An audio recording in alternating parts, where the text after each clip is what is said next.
Sou por Jesus, herdeiro de Deus. Ele me leva à glória dos céus. Canta minha alma, canta ao Senhor, rende-lhe sempre ardente louvor. Canta minha alma, canta ao Senhor, rende-lhe sempre ardente louvor. Ecos desceu a graça de Deus. Canta minha alma, canta minha alma, rende-lhe sempre ardente louvor. Canta minha alma, canta ao Senhor, rende-lhe sempre ardente louvor. Sempre vivendo em seu grande amor. Me regozijo em meu Salvador. Esperançoso vivo na luz, pela bondade do meu Jesus. Canta minha alma, canta ao Senhor, rende-lhe sempre ardente louvor. Canta minha alma, canta ao Senhor, rende-lhe sempre ardente louvor. Amém? Tu és fiel, Senhor, fiel, dia após dia, com bênçãos sem fim.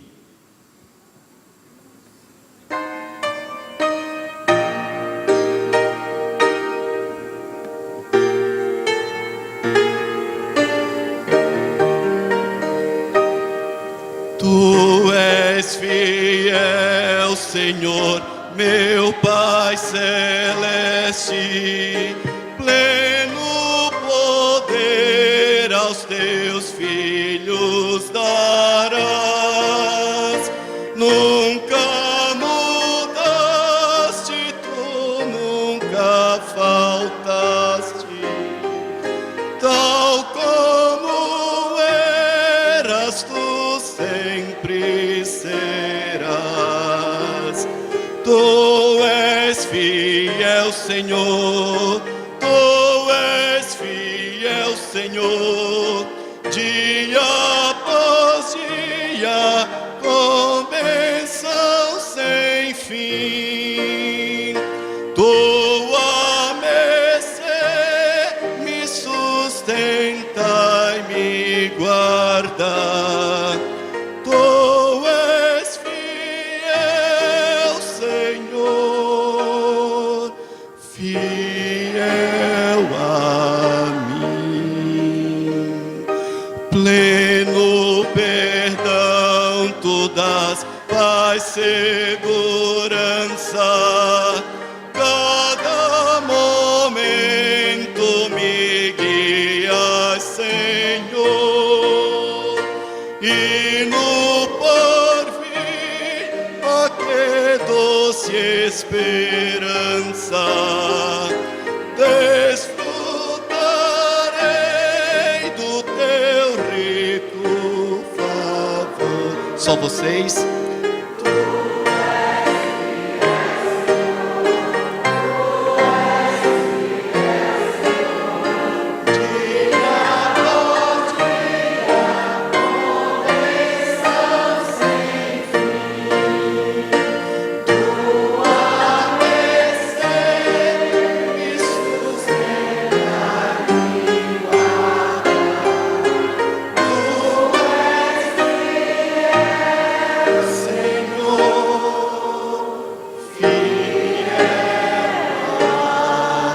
Mais uma vez, tu és fiel, Senhor. Tu és fiel, Senhor. Tu és fiel, Senhor. Dia após dia, com bênçãos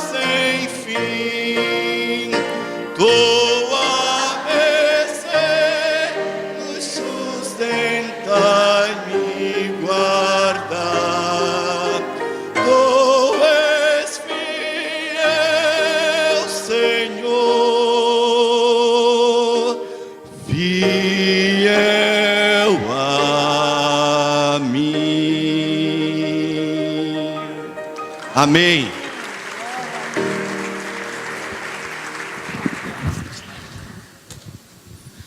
Amém. Louvado seja o nome do Senhor. Queridos, quem ainda não adquiriu uma unidade de um livrinho desse? Levanta a mão, pode ser sincero mesmo, eu não vou brigar com ninguém, até porque eu não posso brigar com vocês mesmo, né? Olha, se vocês não compraram e podem fazer, façam. Olha, tem sido uma bênção esse livro.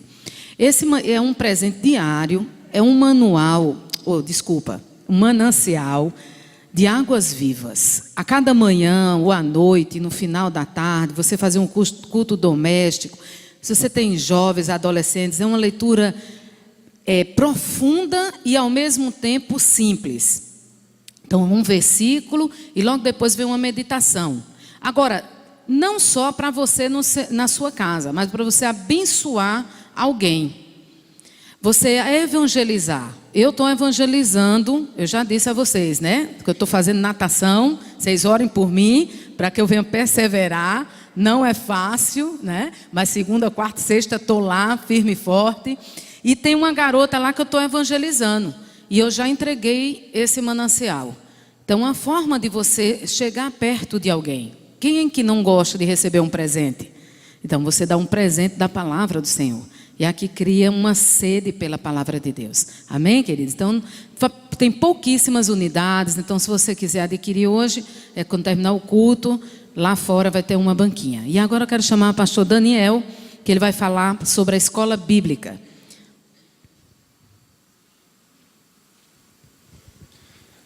Amados, a graça e a paz do Senhor para todos. Nós já estamos nos aproximando do início das aulas do primeiro semestre da nossa escola bíblica.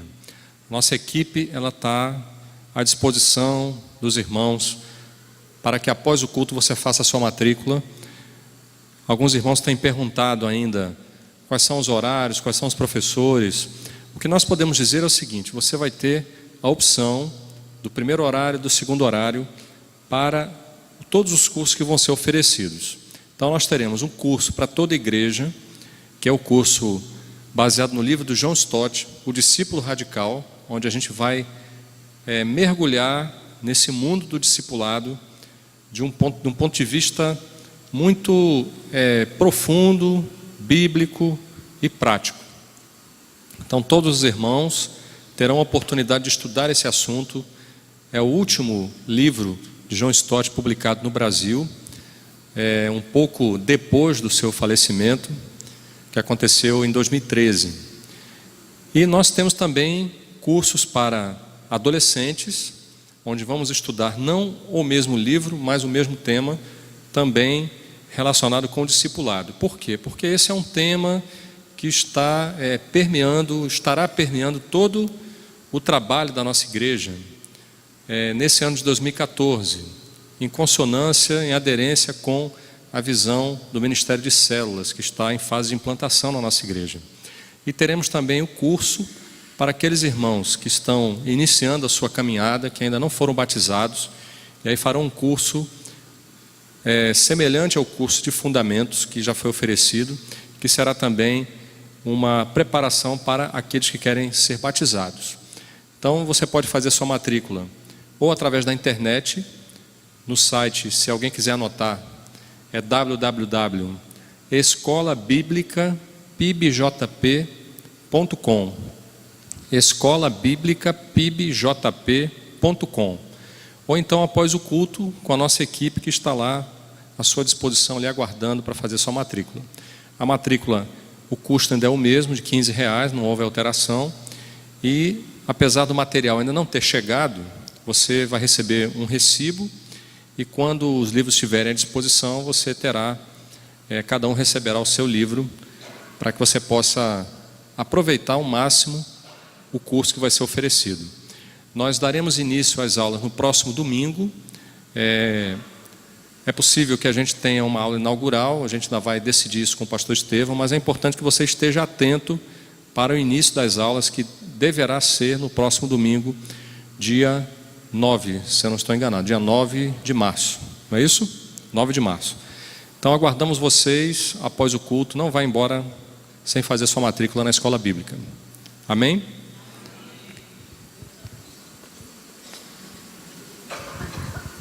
Queridos, vocês perceberam que vamos ter um livro, né? O Discípulo Radical, e esse livro, o custo desse livro é muito maior do que esses R$15. Então você, além da sua matrícula, o direito de estar numa sala de aula, recebendo da parte de Deus, você vai ter então um livro que custa muito mais do que R$15. Então você não pode desperdiçar. E eu sei que essa igreja aqui prima pela escola bíblica, amém? Teremos também, eu queria convidar o Dr. Fábio e Suzana para que eles falassem para a gente também sobre o nosso treinamento de capacitação para ministração do Veredas. Enquanto eles se aproximam, eu quero comunicar à igreja que nós não vamos ter cursilho feminino e masculino durante esse semestre, esse primeiro semestre. Nós entendemos que a igreja precisa aprender mais ainda, a gente haver um treinamento maior para a liderança. Então, por isso que na data que estava previsto o cursilho na agenda, nós vamos ter esse treinamento que o Dr. Fábio vai passar para a gente. Queridos, graça e paz. É uma grande alegria a gente voltar a fazer esses treinamentos aqui na igreja no ano de 2014. E nós vamos iniciar com um treinamento para ministração. Esse treinamento ele só é disponibilizado para quem fez pelo menos um dos seminários Veredas.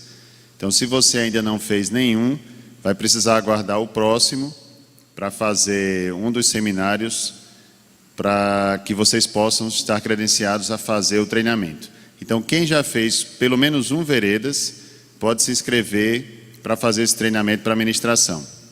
Esse treinamento diz respeito a você aprender a como ser um ministrador, como facilitar a ação do Espírito Santo na vida daquelas pessoas que estão ao redor de vocês. Então, em muitas situações, durante o grupo onde vocês vão estar ministrando ou até participando nas células, vão acontecer situações que vocês vão precisar da direção do Espírito Santo de Deus para poder falar aqueles corações. Pessoas vão trazer a vocês muitas situações do dia a dia, situações muitas vezes difíceis, que vocês até não vão saber como responder. Mas aquele que sabe todas as coisas vai poder falar diretamente ao coração. E vocês vão ser usados para fazer isso, através do Espírito Santo do Senhor. Esse seminário ele vai acontecer na quinta-noite, sexta-noite e sábado à tarde. No último final de semana de março, quando seria a data do cursilho. Então nós vamos estar a partir do próximo domingo fazendo as inscrições, vamos disponibilizar também na secretaria da igreja, e você que fez pelo menos um seminário, se inscreva, porque provavelmente essa ferramenta vai ajudar vocês durante a ministração nas células. E vai ser um prazer tê-los conosco. Deus os abençoe. O valor é R$50 se for fazer individualmente, se for fazer o casal, R$80. Domingo. Sim, tem algumas pessoas que se inscreveram porque esse seminário, o treinamento ia ser no final do ano passado, só que acabou ficando muito em cima de alguns outros eventos e o pastor preferiu que a gente fizesse esse ano. Então, quem já se inscreveu, a inscrição já está feita. Então, quem não se inscreveu, se inscrever a partir da próxima semana, próximo final de semana. Ok? Deus abençoe. Amém. Queridos, finalmente nós vamos falar sobre a vinda do pastor Cláudio. Ele estará conosco dia 15 e 16 no Espaço Gospel. Pastor Cláudio Duarte, ele fala para a família. Então ele tem um jeito muito interessante de falar, uma abordagem diferente, e ele contagia todo mundo, a plenária, é algo tremendo.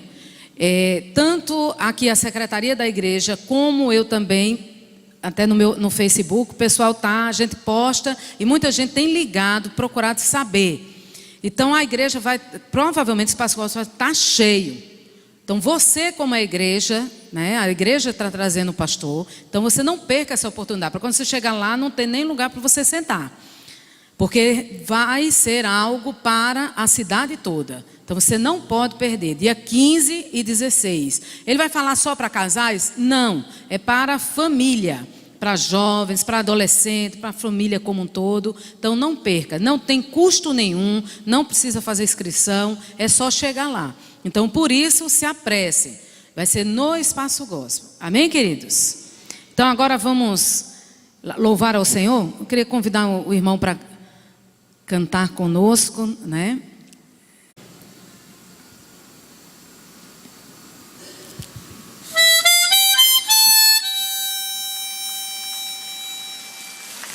Eleva os olhos aos montes.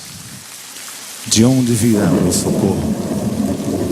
O meu socorro vem de ti, Senhor, que fez o céu e a terra. Obrigado pela vitória, pelas bênçãos, que tu és grande, tu és poderoso, Senhor. Seja com todos nós, Pai, em nome de Jesus, Senhor.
Cante.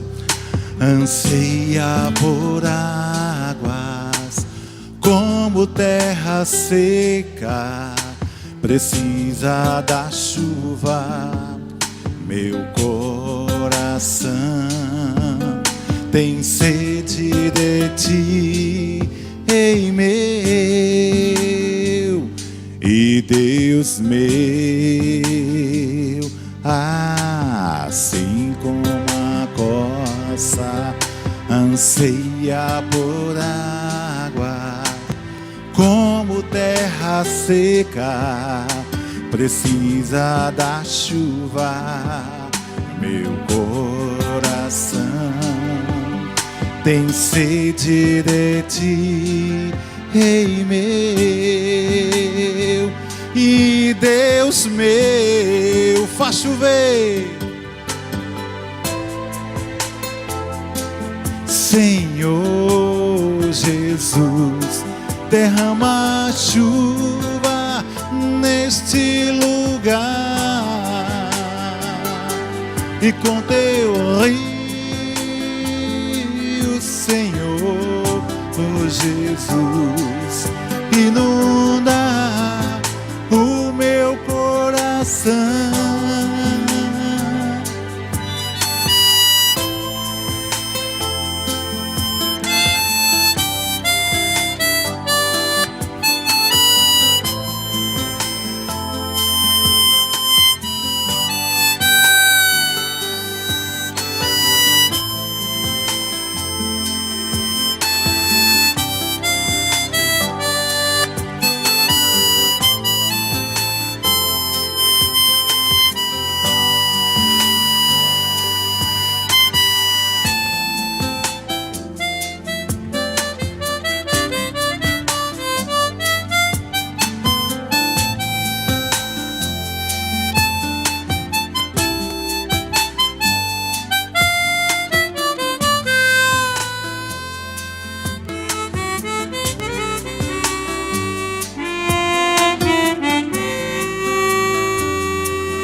Que o Senhor nos abençoe.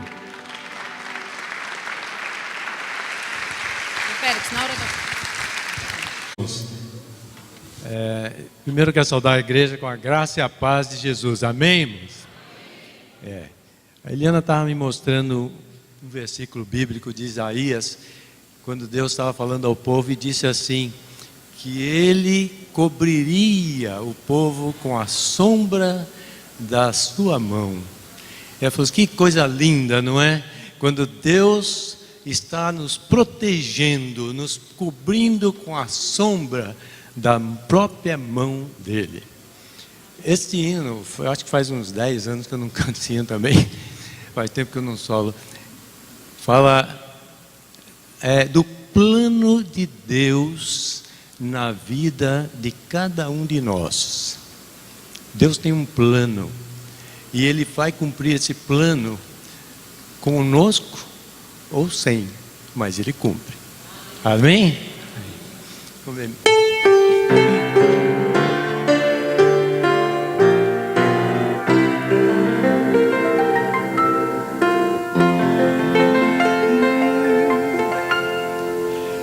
Deus tem um plano a cada criatura, aos astros Ele dá o céu, a cada rio Ele dá um leito e um caminho para mim traçou. A minha vida eu entrego a Deus, pois o seu Filho entregou por mim. Não importa onde for, seguirei meu Senhor, sobre terra ou mar, onde Deus mandar, irei. Deus enumera cada grão de areia, as ondas ouvem seu mandar, os ventos em seus rumos lhe obedecem, seu carinho faz abrir a flor. A minha vida eu entrego a Deus, pois o seu Filho entregou por mim. Não importa onde for, seguirei meu Senhor, sobre terra ou mar, onde Deus mandar, irei. Amém. Em seu querer encontro paz na vida e bênçãos que jamais gozei. Embora venham lutas e tristezas, tenho fé que Deus me guiará. A minha vida eu entrego a Deus, pois o seu Filho entregou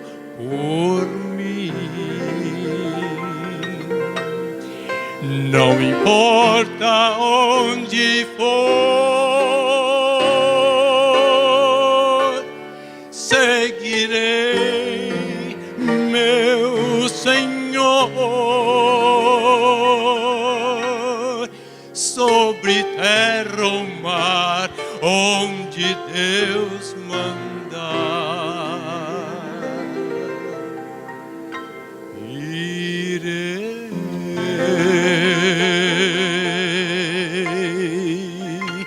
Amém. Glória a Deus por isso. Muito bem, viu, Jacé? Glória a Deus. Lindo, né? Vocês precisavam ver o Alfredo aqui. Eu estava ali só observando, né? O deleite espiritual dele, né?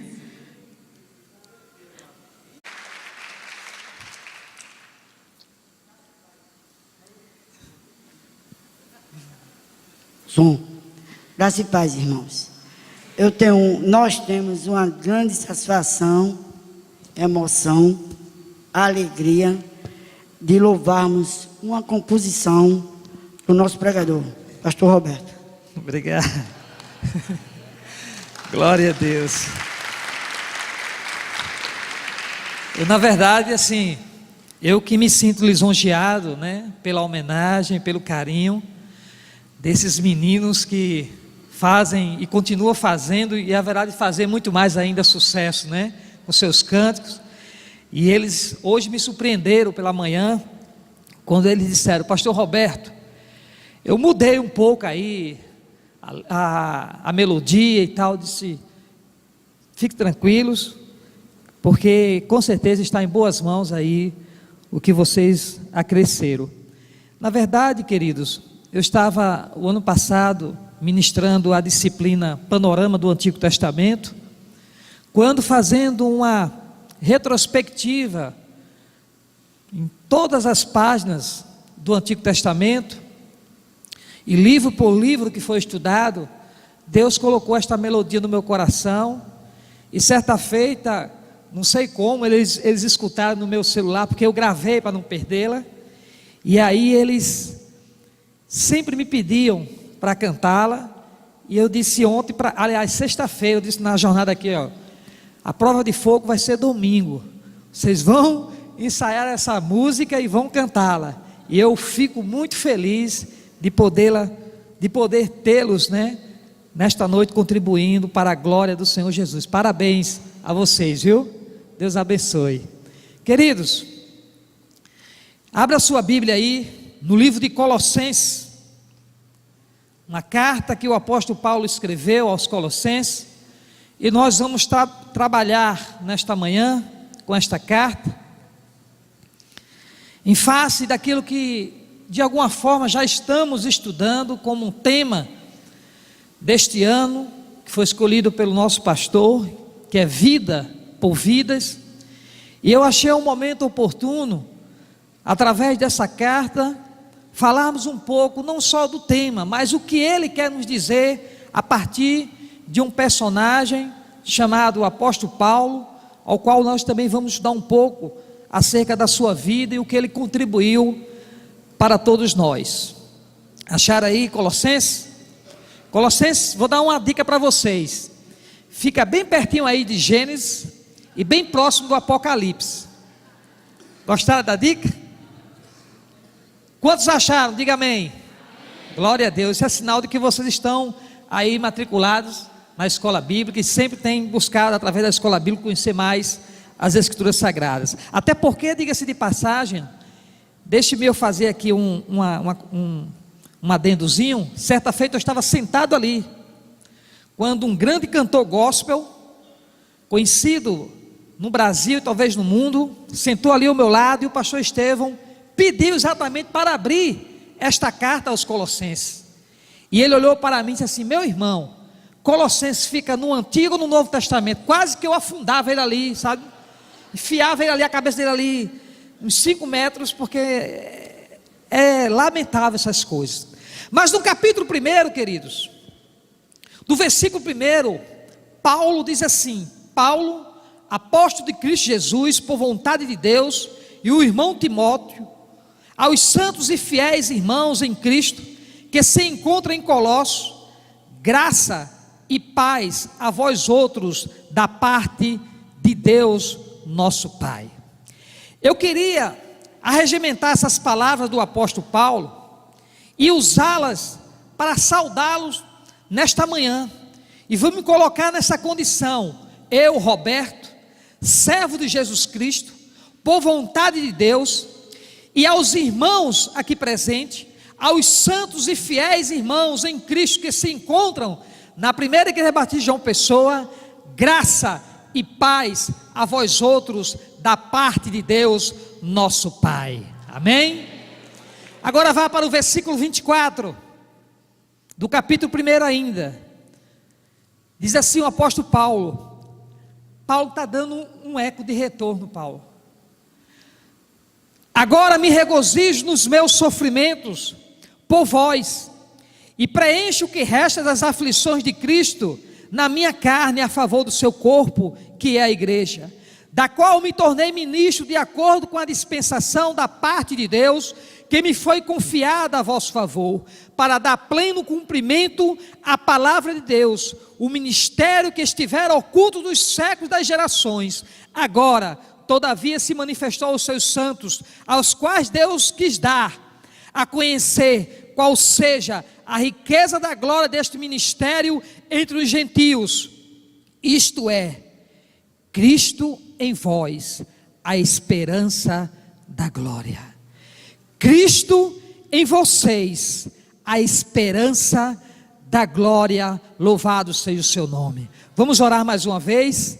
Ó Deus bendito, Deus eterno, Deus soberano, nós te louvamos, Senhor, por este dia e esta manhã em que o Senhor nos presenteia com esta possibilidade de estudar mais a tua palavra e de ouvirmos aquilo que o Senhor tem a nos acrescer nesta manhã.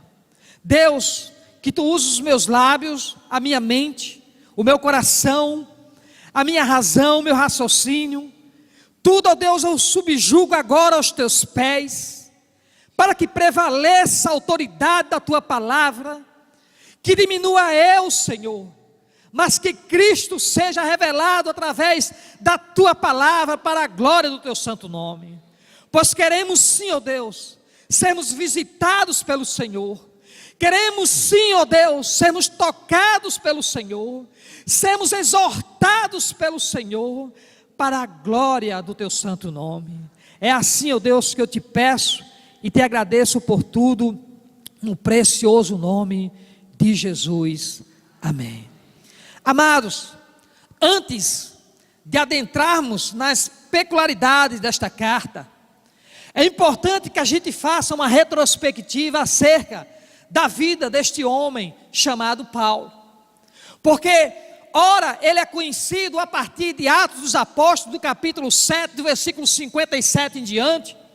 Ele é conhecido como Saulo de Tarso, pois assim era um nome judeu, enquanto que no desenrolar do seu ministério, ele passa a ser revelado como Paulo, o apóstolo, porque era um nome greco-romano, e Deus deu a Paulo esta possibilidade dele ter a dupla cidadania, a cidadania romana, bem como ele por nascença, de origem, ele era judeu. E aí o que é belo em ver em tudo isso, é porque enquanto alguns romanos tinham que lançar certas quantias em dinheiro para adquirir um título de cidadão romano, Paulo, nós não sabemos bem acerca do que diz a história, mas provavelmente em face dos seus pais terem algum vínculo, seja jurídico ou até mesmo com o Estado de Roma, e daí fez com que ele também adquirisse esse título de cidadão romano. Mas o certo, queridos, é que ele vai utilizar esse nome greco-romano quando ele se converte para expandir os evangelhos em toda a Ásia, pois o nome romano dava a ele uma credibilidade de que, num fato, quando ele pudesse passar por um sinédrio e fosse julgado, ele tinha muitas prerrogativas, porque um romano não poderia ser julgado e subjugado a nenhuma escravidão, sem que antes ele fosse ouvido, e que o sinédrio pudesse dar uma sentença, e que essa sentença pudesse ser transitada e julgado, só assim ele poderia ser realmente julgado. Daí porque Paulo vai utilizar o nome greco-romano em toda a sua trajetória missionária, e não simplesmente Saulo de Tarso. Mas eu queria que você pudesse acompanhar comigo, juntamente o que diz Atos dos Apóstolos, porque aqui passa realmente a dar uma ênfase acerca da vida deste homem, quem ele foi e que de forma ele pôde contribuir para os evangelhos, bem como para o reino de Deus. Mas uma coisa que nos chama a atenção: quem era Paulo antes de conhecer a Cristo, e Paulo depois que passou a conhecer a Cristo. E Atos dos Apóstolos, no capítulo 7, bem rapidinho aí, para a gente pelo menos ter uma noção de quem realmente foi este homem. A Bíblia nos diz que o evangelho crescia em todas as cidades circunvizinhas a Jerusalém, em especial em Jerusalém. E na medida que o evangelho ia crescendo, as pessoas iam deixando as práticas do judaísmo, todo aquele processo de ritualismo do judaísmo, e aderiam exatamente o cristianismo. E isso fez com que suscitasse na parte de muitos líderes religiosos fúrias em face daqueles irmãos que estavam se convertendo ao cristianismo. E a Bíblia vai exatamente aqui falar acerca de Saulo de Tarso, o apóstolo Paulo, que era um fariseu, cresceu aos pés de Gamaliel, um líder religioso da época e um mestre da lei. E Paulo era muito zeloso à lei, bem como aos profetas e todos os ensinamentos deixados por Moisés.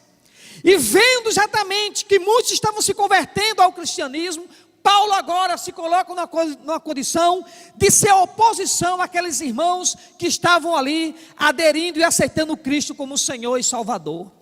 E quando a Bíblia nos fala acerca de um homem chamado Estevão, que cheio do Espírito e testemunhando a glória e o poder de Cristo, diante ali de todos os habitantes de Jerusalém, a Bíblia nos diz, no capítulo 7, do versículo 57,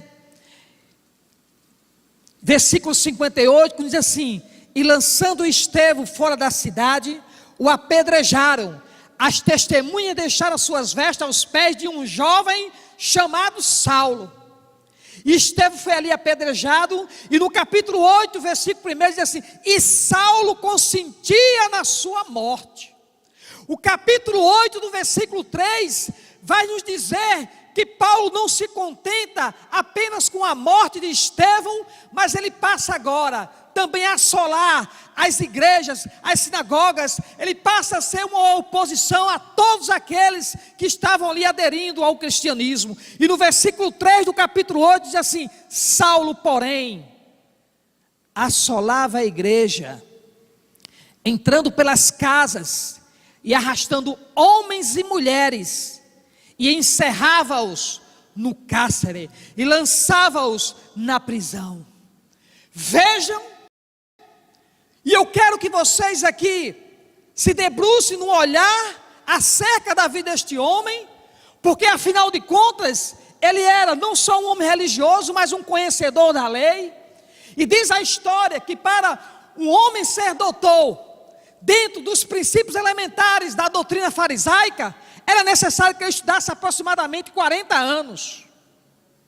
E Paulo era versado não só nas escrituras sagradas, bem como na filosofia grega.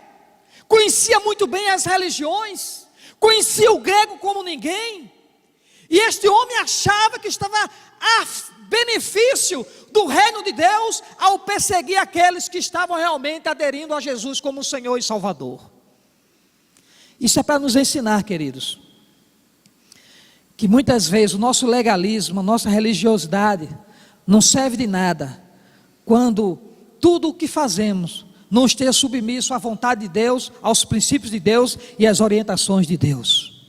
Paulo achava que ele estava fazendo algo em prol do reino de Deus, Mas ele estava completamente equivocado, perseguindo a igreja de Cristo, que tinha como nome inicial o caminho, em face das palavras de Jesus, quando disse: eu sou o caminho, a verdade e a vida, ninguém vem ao Pai a não ser por mim.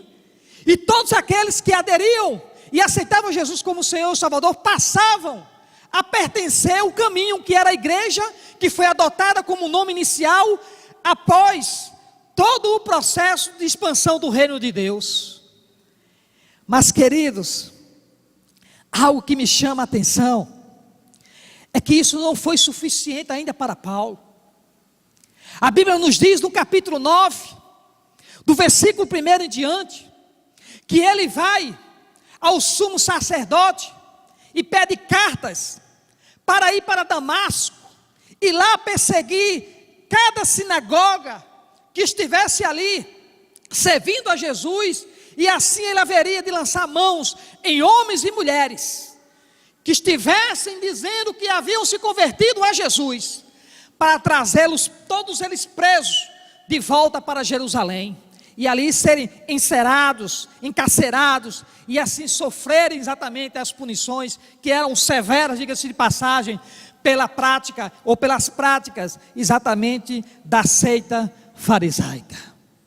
E o texto nos diz, queridos, que Paulo, ele continua ainda perseguindo o caminho.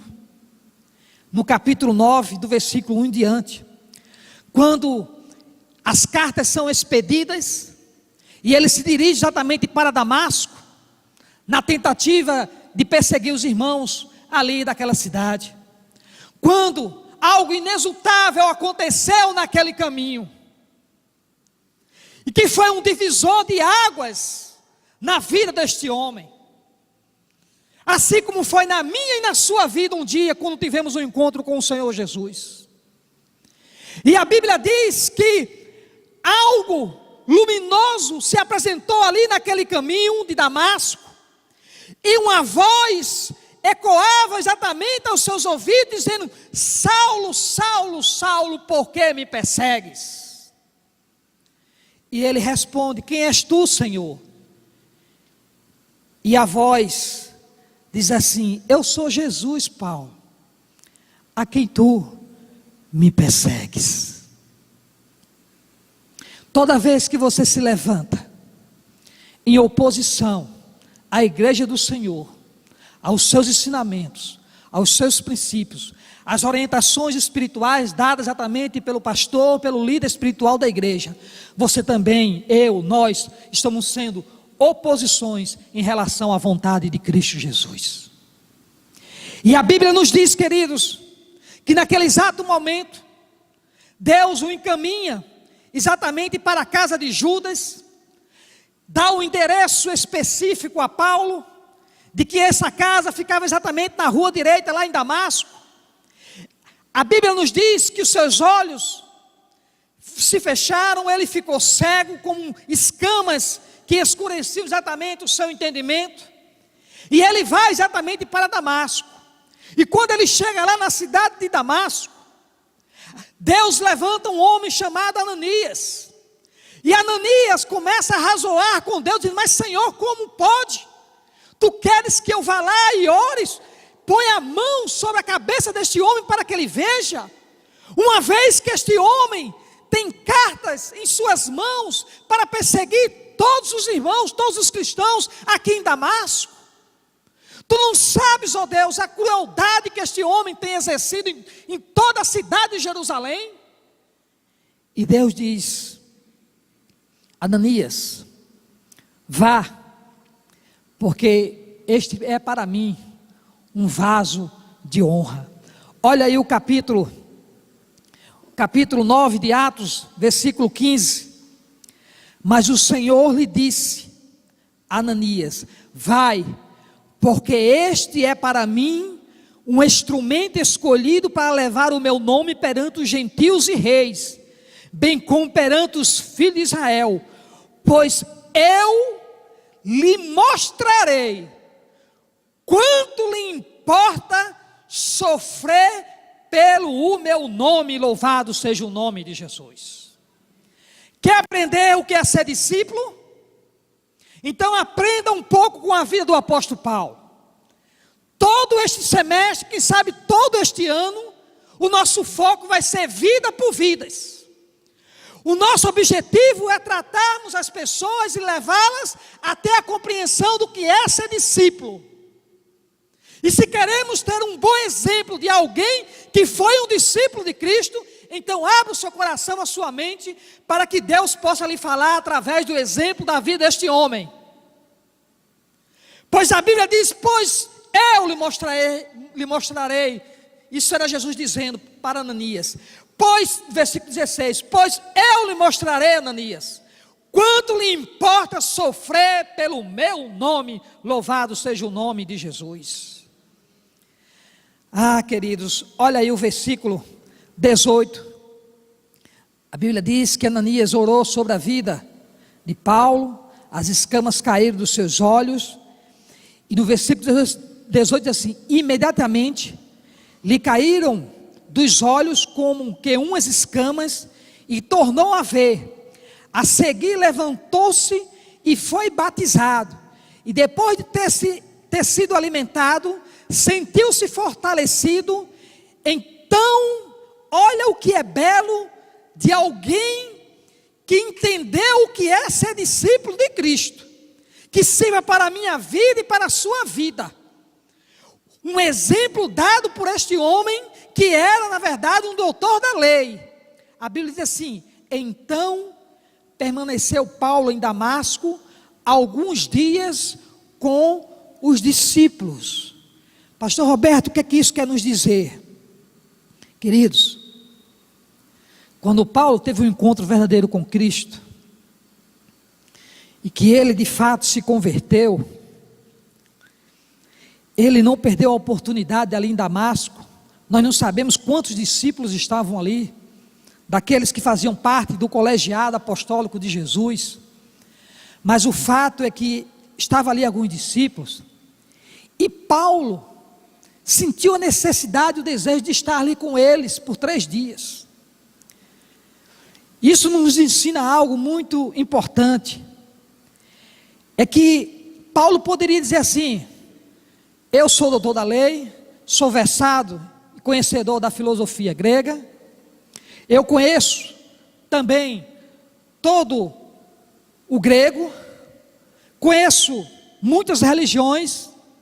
Vocês que são discípulos, quem sabe Pedro estivesse aqui e ele dissesse assim para Pedro, Pedro, afinal de contas você é um pescador, você não conhece nada de Bíblia, não conhece nada de filosofia, e eu vou dar um curso aqui, Pedro, em Damasco, para fortalecer vocês teologicamente, filosoficamente.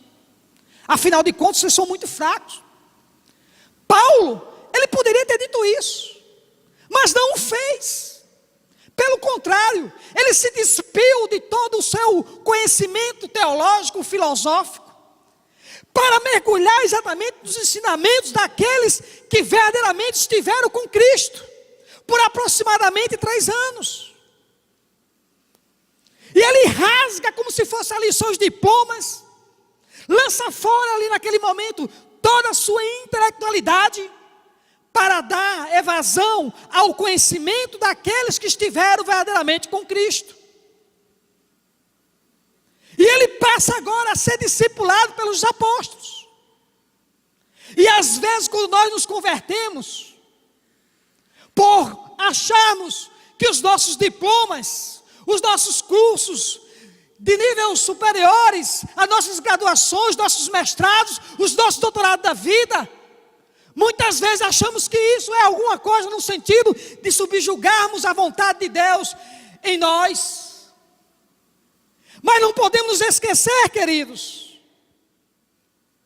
que a Bíblia nos ensina que todo conhecimento, apesar de ser válido, de ser importante, porque eu também sou amante do saber, gosto muito também da filosofia, faço parte do grupo de pesquisa também na Universidade Federal com o Dr. Iraquitã, mas nada pode nesse momento subjugar o conhecimento de Deus a ser expandido, a ser publicado, a ser divulgado, a ser falado, do que as filosofias vãs que nós temos no nosso dia a dia.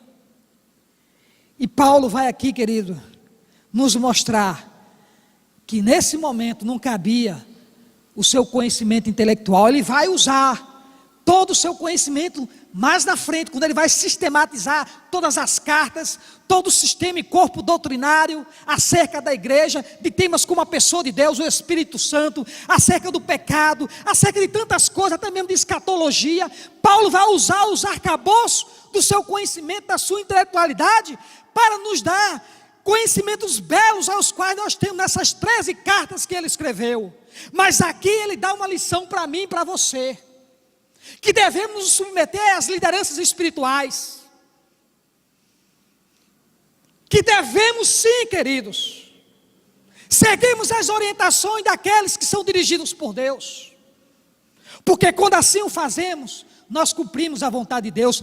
Diga-se de passagem, eu já ouvi e vi muitas vezes pessoas chegarem numa determinada sala da escola bíblica só porque o irmão ou a irmã tem apenas 3 anos de convertido ou de convertidos, e por estar ensinando, ele às vezes se acha que tem já 10, 15, 20 anos, que já tem não sei quantos diplomas. Muitas vezes eu vi pessoas dizendo assim: eu vou me submeter a esse menino, essa menina, esse irmão, essa irmã, se converteu agora, e muitas vezes tem uma vida espiritual muito maior do que a dele, muitas vezes tem uma vida diária com Deus, com a palavra, muito mais do que ele, mas ele se acha que pelos seus títulos, ele pode subjugar exatamente aqueles ao qual ele deveria se submeter como líder espiritual. E Paulo dá esse exemplo aqui, o quanto ele nos ensina acerca exatamente do discipulado. Mas, querido, há uma coisa que me impressiona, é que quando Deus falou para Ananias que importava que ele sofresse por amor do Evangelho, Paulo vai descrever, abra aí a sua Bíblia em 2 Coríntios, capítulo 11, porque talvez você esteja me dizendo: mas pastor Roberto, e ser discípulo de Cristo, é só isso? Não, nós temos uma vida confortável. Eu falava isso ontem, num churrasco que tive lá na casa do irmão Alfredo, o quanto nós já crescemos, desenvolvemos culturalmente, socialmente, mas nós não entendemos a dimensão do que é sofrer como discípulo de Cristo, como esses homens sofreram. E se você talvez esteja me dizendo: ah, pastor, você não sabe do meu sofrimento, o senhor não sabe das minhas lutas, o apóstolo Paulo vai dizer assim: queridos, também eu, quem sabe passei até muito mais do que vocês, porque ele vai fazer um diagnóstico dos seus sofrimentos, do que foi exatamente sofrer por Cristo, para que a gente não conviva com esse evangelho barato, mercantilista, que tem só ensinado bênçãos e bênçãos e bênçãos, prosperidades e prosperidades, sem se esquecerem de fato anunciarem que o Evangelho de Cristo às vezes tem muitas renúncias. E Paulo nos ensina isso aqui em 2 Coríntios, no capítulo 11, abra aí comigo, no versículo 23, quando ele diz assim: são ministros de Cristo? Eu também o sou. Eram os discípulos e os apóstolos querendo questionar o apostolado de Paulo, de que fato ele não havia sofrido nada para dizer que era apóstolo. E Paulo vai dizer: peraí, os sofrimentos que vocês passaram, talvez eu tenha passado até muito mais. E ele vai dizendo ainda, ó, muito mais em prisão eu passei, em açoites sem medida, em perigos de morte muitas vezes. Versículo 24, 5 vezes recebi dos judeus uma quarentena de açoites, menos um. 25, fui 3 vezes castigado com varas, uma vez apedrejado em naufrágio, 3 vezes, uma noite e um dia passei na voragem do mar. em jornada muitas vezes, em perigos de rios, em perigo de salteadores, em perigo entre patrícios, em perigo entre os gentios, em perigos da cidade, em perigos do deserto, em perigos do mar, em perigo em falsos irmãos. Versículo 27, em trabalhos, fadigas e vigílias, muitas vezes, em fome e em sede e jejuns, muitas vezes, em frio e nudez, muitas vezes, além das coisas exteriores, há o que pesa sobre mim diariamente. Olha que coisa preciosa, é a preocupação com todas as igrejas de Cristo Jesus. Paulo estava dizendo, se passar por tudo isso, me faz ser verdadeiramente discípulo de Cristo, assim o faço, diariamente, pela preocupação de todas as igrejas do Senhor Jesus. Queridos, após ouvirmos um pouco dos relatos acerca da vida deste homem, nós chegamos agora à carta aos Colossenses, e a história nos diz, bem como as escrituras sagradas, que Paulo escreveu 13 cartas, porque a 14ª, que muitos atribuem a ele, que é a carta aos Hebreus, não há uma unanimidade acerca de que Paulo realmente escreveu a carta aos Hebreus. Mas ficamos aqui a priori com essas 13 cartas. Só que dessas 13 cartas que Paulo escreveu, 7 delas ele escreveu na prisão. E dessas 7 cartas foram exatamente para combater as heresias que estiveram ali presentes nas igrejas do 1º século até o 5º século. E Paulo agora escreve esta carta através de uma solicitação de Epáfras, que era o pastor local, que embora não tenha sido Paulo aquele que havia edificado essa igreja lá em Colossos, mas provavelmente Epáfras ouviu Paulo lá em Éfeso e passou a ser discípulo de Paulo e ali implantou uma igreja em Colossos. Agora este pastor chamado Epáfras estava sofrendo com as heresias de líderes religiosos que estavam ali inseridos dentro da igreja. E ele vai exatamente a Paulo, que estava em prisão lá em Roma, em busca de socorro. Agora, queridos, o que me chama a atenção é que como essas heresias chegaram até Colossos.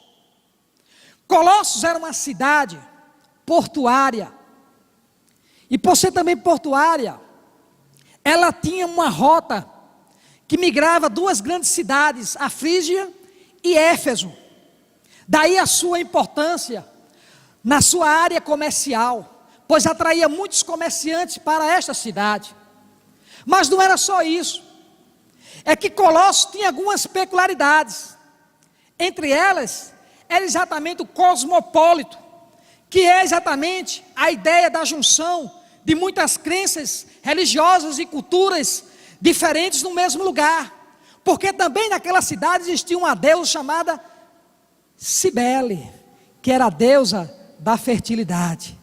E por ser uma deusa da fertilidade, todos os olhos daquela cidade estavam voltados exatamente a esta mulher. E ali era um centro místico de adoração a muitas religiões, a muitos deuses, bem como a Cibele. Mas o fato, queridos, é que entre tudo isso que estava acontecendo, existia exatamente uma seita chamada gnosticismo, que vem do grego, que significa gnosis, conhecimento. E os gnósticos estavam ali inseridos dentro da igreja de Colossos, trazendo uma confusão tremenda acerca do ensinamento deixado pelo apóstolo Paulo, bem como do Senhor Jesus. E a igreja de Colossos estava sofrendo com esses líderes. E os gnósticos diziam, de uma forma para contrariar exatamente a salvação dada pelo Senhor Jesus, eles passaram a negar que não havia remissão de pecados, que se alguém o confessasse os seus pecados a Cristo Jesus, eles não seriam remidos dos seus pecados. Porque os gnósticos tinham a ideia que o homem, ele se formou da seguinte forma: foi quando uma partícula do ser divino, ao se desprender do ser divino que é puro e santo, ao se misturar com a matéria, e esta matéria por ser má, daí se originou exatamente o homem. E os gnósticos diziam que para que este homem pudesse se desprender da matéria que é má, para que ele pudesse se desprender dos pecados ao qual ele estava ali relacionado, ligado com a matéria, era necessária a busca do conhecimento pela filosofia grega, para que assim ele pudesse se libertar e novamente o seu espírito voltar ao ser divino. Enquanto Paulo, diretamente, estava tentando combater essas heresias, através de sua carta ali aos Colossenses, quando vai dizer que, de fato, o que tem que se prevalecer é aquilo que Cristo havia deixado, não só para ele, o apóstolo, mas também aquilo que ele havia escrevido aos Colossenses. E o fato, meus irmãos, é que tudo isso estava gerando uma confusão tremenda na igreja de Colossos. Os gnósticos diziam que o homem havia se formado também em 3 categorias. A primeira categoria dos ílicos, que era 99% de toda a população, que era má, e para eles não havia nenhuma possibilidade de salvação. A segunda categoria era dos psíquicos. Os gnósticos diziam que esta categoria, ela se restringiu apenas aos profetas, que alcançaram a salvação pela fé e não pelo conhecimento. E em terceiro lugar, eles mesmos, os gnósticos, diziam que estavam inseridos numa categoria de pneumáticos, ou seja, de uma categoria de espiritualidade, que só eles poderiam alcançar revelações especiais da parte de Deus. A ponto disso que esses próprios líderes, eles participavam de um culto chamado culto aos anjos. E lá eles recebiam revelações especiais, e quando eles saíam deste culto, segundo eles, ao estar inseridos como nós aqui na igreja, eles passavam a difundir revelações especiais que eles tinham recebido neste culto de adoração aos anjos. Isso estava trazendo uma confusão infernal na cabeça dos irmãos ali da igreja de Colossos. E Paulo vai tentar refutar isso quando ele diz lá em Gálatas capítulo 1, versículo 8, que se ainda um anjo do céu viesse e pregasse alguma coisa daquilo que já havia sido pregado, que este seja anátema. Paulo trabalhou 7 cartas só refutando as heresias do 1º até o 5º século da igreja cristã.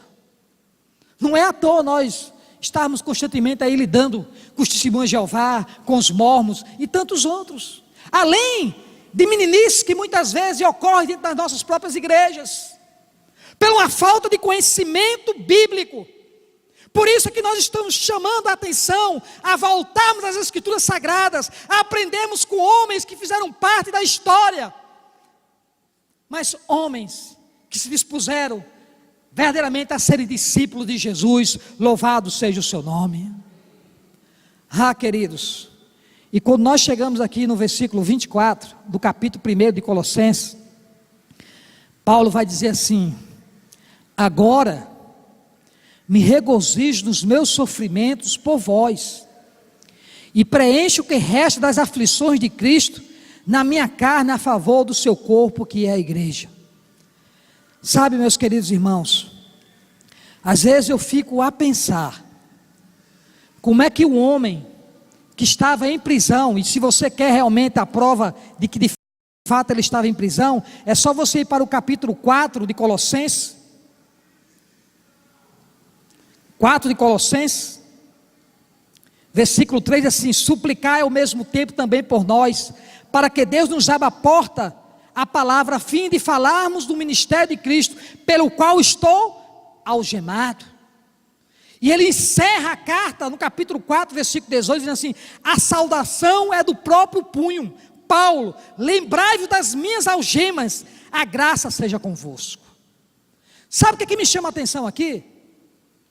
E muito me inquietou, é como que um homem que estava preso, algemado, ainda poderia escrever uma carta de orientação, de exortação à igreja de Colossos, com tanta alegria no coração.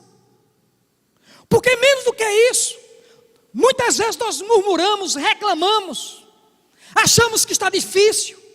E um homem que agora estava preso, algemado, ainda foi capaz de receber uma solicitação do pastor daquela igreja chamado Epáfros, e assim mesmo se disponibilizar com tanto amor, com tanta alegria, para ainda assim orientar aquela igreja. Qual tem sido as suas aflições, as suas lutas, para que você não se disponha exatamente a fazer aquilo que Jesus tem pedido para que você faça? Paulo estava em prisão, queridos. Nenhum de nós aqui estamos em prisões. Nenhum de nós passamos por uma prisão ainda. Talvez muitos aqui não conheçam o que é uma prisão, o que é um presídio verdadeiramente. E se nós achamos que os presídios de hoje é verdadeiramente infernos, ou inferno, vá num presídio hoje, aliás, lá em Roma, vá olhar a história, a crueldade que se tinha. E a Bíblia diz que Paulo diz assim, no capítulo 1, versículo 24: agora me alegro nos meus sofrimentos por vós. E eu fiquei a pensar, meu Deus, o que fez este homem, apesar de estar passando uma luta, de estar em algemas, ainda assim com alegria foi capaz de atender as solicitações da igreja de Colossos? E eu entendi. Porque um dos frutos do Espírito, aliás, o segundo dele, é a alegria. Como diz Gálatas capítulo 5, 22, mas o fruto do Espírito é amor. E em segundo lugar, Paulo diz, alegria. Paulo tinha tinha o fruto do Espírito, que era exatamente o fruto da alegria. Mas folheando mais um pouquinho, eu pude entender, queridos, que também em Filipenses, no capítulo 1, Paulo, quando orava exatamente aos irmãos de Filipenses, ele dizia assim no versículo 3: dou graças ao meu Deus por tudo que recordo de vós, fazendo sempre com alegria súplicas por todos vós por todos vós em todas as minhas orações. Até nas orações, nas súplicas, Paulo orava com alegria. E eu voltando mais um pouquinho, eu pude ver isso exatamente lá nos evangelhos, quando Jesus, falando acerca da videira, no capítulo 15 do evangelho de João, ele diz assim: tenho-lhes dito essas palavras para que a minha alegria esteja em vocês, e a alegria de vocês seja completa. E no verso 17, no capítulo 17, 13, diz assim: agora vou para ti, ó Pai, mas digo estas coisas enquanto ainda estou no mundo, para que eles tenham a plenitude da minha alegria. Paulo tinha a plenitude da alegria do Senhor Jesus. Independente de suas lutas, independente de suas dificuldades, ele estava ali, sempre disposto a fazer, a ajudar alguém, até mesmo a igreja do Senhor, porque ele tinha a plenitude da alegria do Senhor Jesus. Louvado e exaltado seja o seu nome. E ainda, queridos, indo para os momentos finais, no versículo 25 diz assim: da qual me tornei ministro, 1 Colossenses capítulo 1, versículo 25, da qual me tornei ministro de acordo com a dispensação da parte de Deus, que me foi confiada a vosso favor, para dar pleno cumprimento à palavra de Deus. Outra coisa que eu aprendo aqui, é que tudo isso que Paulo passou, foi exatamente para dar cumprimento à vontade de Deus.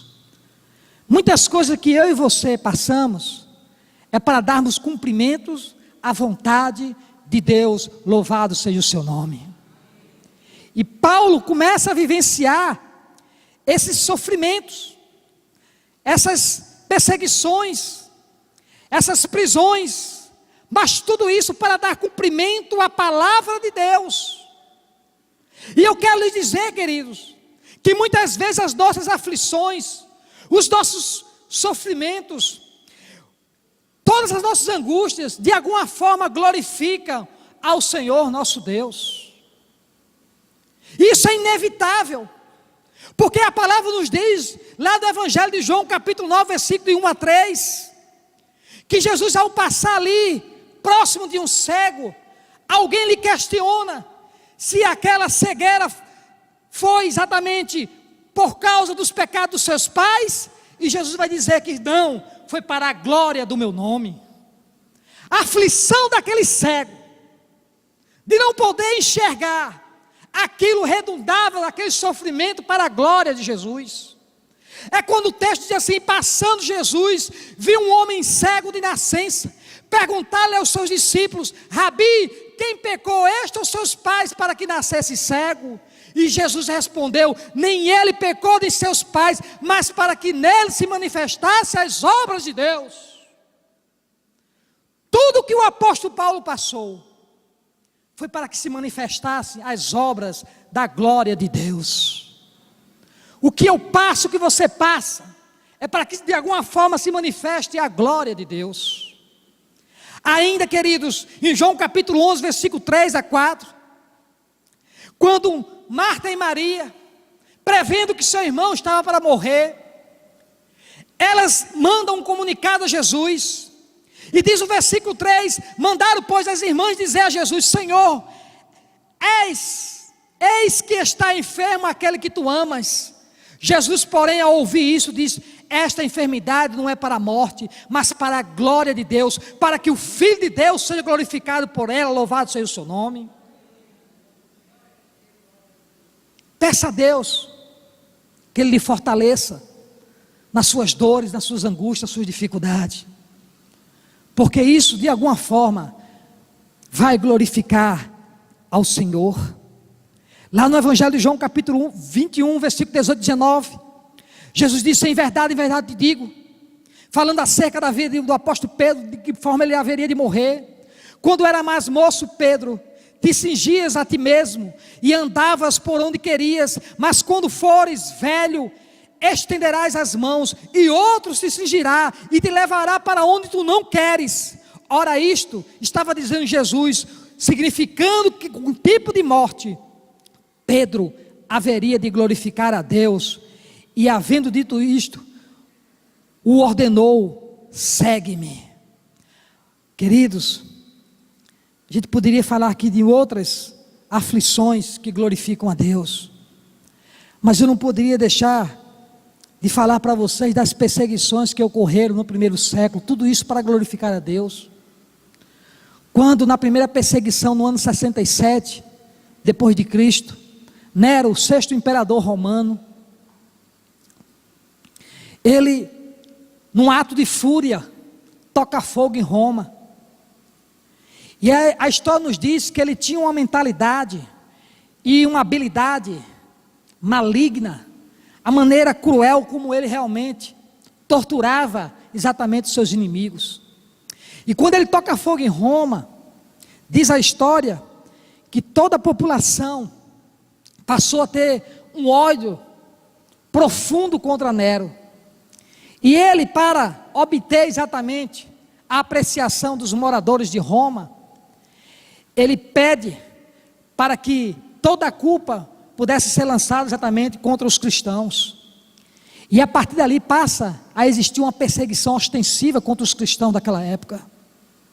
Diz a história, queridos, que Nero mandava pegar os cristãos e costurava os cristãos exatamente em peles de animais selvagens e jogava exatamente no Coliseu, para que as feras brincassem, devorassem exatamente os cristãos, e assim eles negassem a Cristo, assim eles blasfemassem contra Cristo.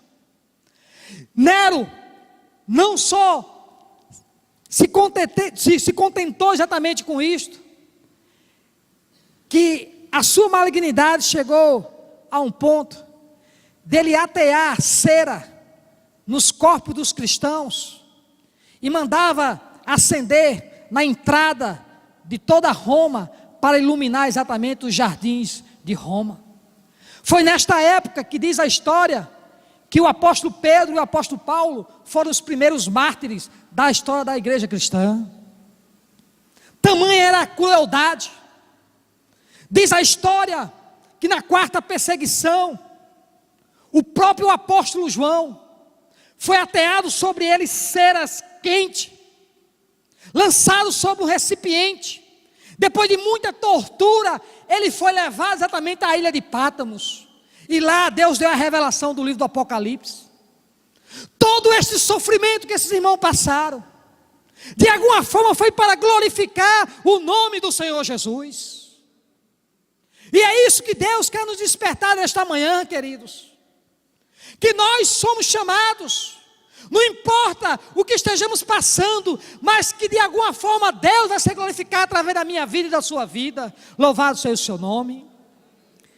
E aí, 1 Colossenses, do capítulo 1, do versículo 27, diz assim: os quais Deus quis dar a conhecer qual seja a riqueza da glória deste mistério entre os gentios, isto é, Cristo em vós, a esperança da glória. Cristo em você, queridos, é a esperança da glória. Você pode crer nisso? Você pode glorificar o Senhor Jesus por isso? Cristo em vós, a esperança da glória. Tudo que Paulo passou foi para nos ensinar nesta manhã que Cristo em mim é a esperança da glória de Deus, que Cristo em você é a esperança da glória de Deus. E essa esperança, apesar do que estejamos passando, esta esperança pode estar muito perto, pode ter chegado já até você, ou talvez ainda vai chegar até você. Como assim chegou essa esperança da glória na vida de todos aqueles que um dia precisaram recorrer ao Senhor Jesus e viram nele exatamente a sua esperança de socorro, de alívio, de cura e de salvação. A prova disso, queridos, é que quando nós olhamos para aquela mulher que tinha um fluxo de sangue, que há 12 anos já sofria com esse fluxo de sangue, já havia gastado todos os seus recursos com os médicos, e nada, e ninguém conseguiu realmente reverter aquela situação, quando um dia ela teve um encontro com o Senhor Jesus, este mesmo Jesus que Paulo está falando aqui, que é a nossa esperança da glória. Esta mulher pode ter tido a alegria daquele momento, porque tão somente ela disse: se eu ao menos tocar nas vestes deste homem, deste Senhor, deste meu Deus, eu serei curada. Louvado seja o seu nome.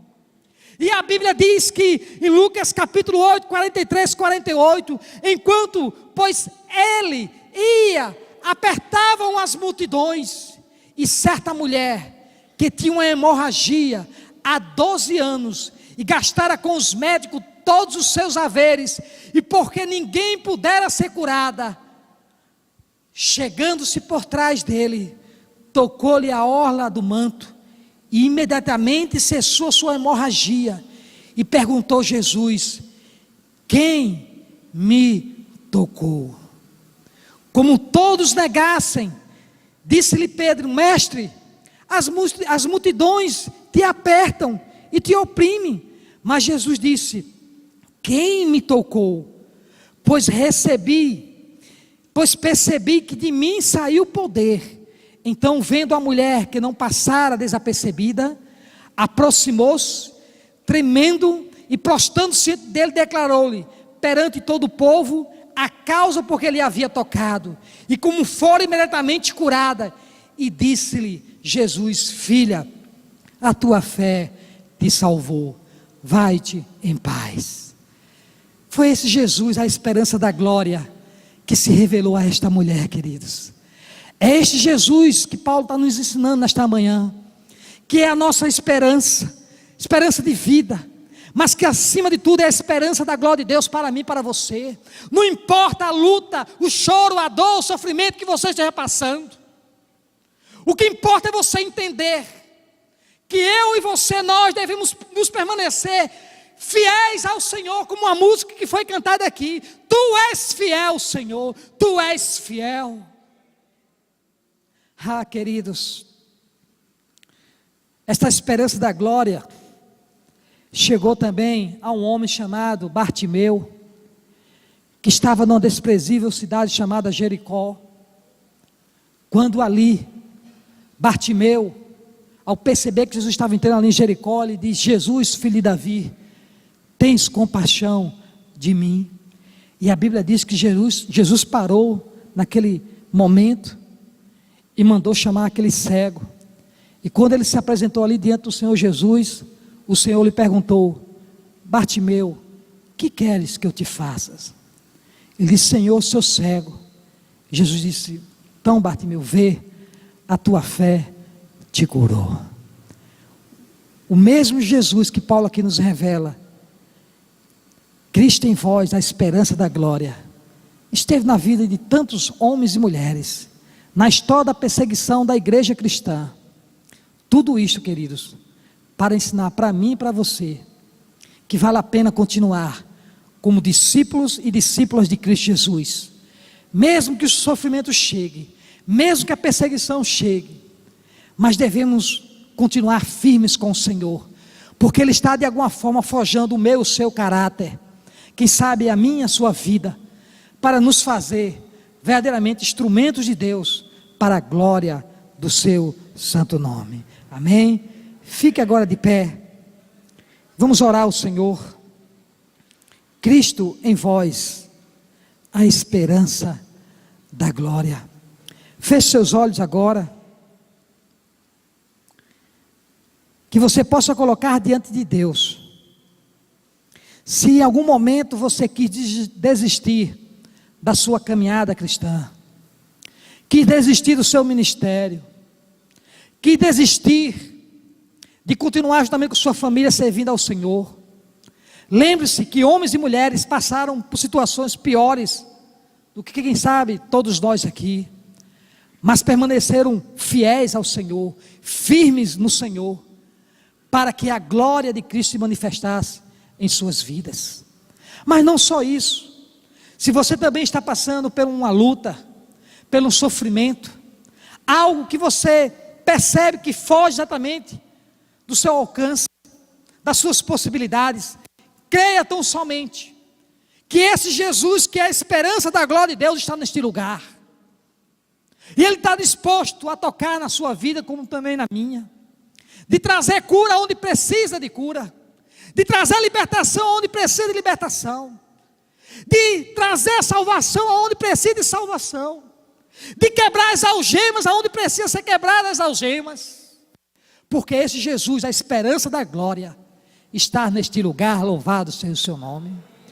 Ó Pai bendito, Deus eterno, Deus de toda a glória, louvado e exaltado seja o teu nome nesta manhã, Senhor, porque enquanto nós muitas vezes, ó Deus, ouvimos tantas mensagens que falam, Deus, de tanto de si mesmo, como também de prosperidades, não que o Senhor não seja um Deus próspero, porque o Senhor tem nos prosperado até muito mais do que nós imaginaríamos, e somos prósperos sim, ó Deus, mas uma coisa que nós precisamos entender, que a maior prosperidade que nós temos, é Cristo em nós, a esperança da glória.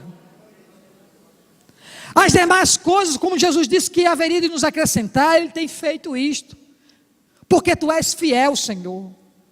Mas não é isso, ó Deus, não são os bens materiais, não são as coisas que possuímos, que fará, ó Deus, com que nós sejamos felizes, porque, ó Deus, homens e mulheres na história, nada disso tiveram, e foram felizes, como disse o apóstolo Paulo, que mesmo em prisão, ele poder mostrar a sua alegria ali, ao escrever a carta aos Colossenses. Ó Senhor, ó Deus, nos ajuda, Senhor, a voltarmos mais para a Tua palavra, para adentrarmos mais nas peculiaridades daquilo que o Senhor tem a nos ensinar, cada um de nós, e que assim, ó Deus, vivamos como verdadeiramente discípulos do Senhor Jesus. E que vidas por vidas, como fez o apóstolo Paulo, que através da sua vida ganhou muitas vidas, nós possamos tirar esse exemplo, ó Deus, nesta manhã, para nós mesmos. Ó Deus, mas também, Senhor, eu quero rogar pela vida dos teus filhos, que de alguma forma esteja passando por uma luta, por uma dificuldade. Assim como o Senhor chegou como respostas para a vida daquela mulher que sofria com fluxo de sangue há 12 anos, e aquela hemorragia não estancava, até que ela teve um encontro contigo, e assim ela foi curada, como Bartimeu, como Lázaro, e tantos outros, Senhor. Há diversidades, ó Deus, de problemas e de dificuldades aqui nesta manhã, que o estender de tuas mãos, Senhor, possa alcançá-los, cada um deles, em suas particularidades, trazendo, ó Deus, alívio, bálsamo, cura, libertação, salvação, no poder que há no nome de Jesus. E nós, ó Deus, tributamos a Ti nesta manhã, toda a honra, toda a glória e todo louvor a Ti, e que o Senhor continue conosco aí no transcorrer deste dia, para a glória do Teu santo nome. É assim que Te pedimos e Te agradecemos, no precioso nome de Jesus. Amém e amém. Deus nos abençoe. Pode sentar, querido. Bem, glória a Deus, louvado seja o nome do Senhor. Queridos, sei que acabaram de sentar, mas vamos ficar em pé? Vamos nos despedirmos, irmos para a nossa casa, que o Senhor possa usar a nossa vida para atrair e para salvar mais vidas, amém? Que a bênção do Senhor, que a graça do seu Filho Jesus Cristo, que as doces consolações do seu Santo Espírito estejam conosco durante esse dia, durante toda essa semana, para a glória do teu nome, em nome de Jesus, amém. Que o Senhor abençoe a cada um de vocês. Fale com seu irmão, estamos despedidos, um bom domingo, que o Senhor nos abençoe.